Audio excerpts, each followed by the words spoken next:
Medical malpractice can be difficult to fully comprehend, especially because it is difficult for those outside of the medical profession to understand exactly what should have happened and what exactly went wrong.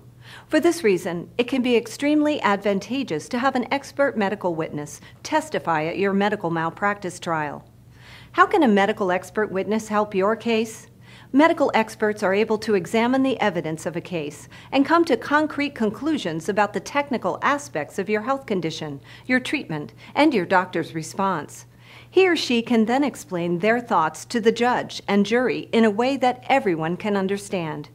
Specifically, a medical witness will help determine that your healthcare professionals did not meet the standard of care and that you suffered significant harm due to their errors. Put another way, a medical witness will tell the court what a competent doctor or hospital would have done differently, and whether their negligence or carelessness was a factor in your injury. At Gray & White, we make certain that medical experts can verify that you have a valid medical malpractice case, and our medical witnesses can help prove to the court that what happened was preventable and wrong. To learn more about your potential Kentucky medical malpractice case, contact our lawyer today to schedule a private, free appointment.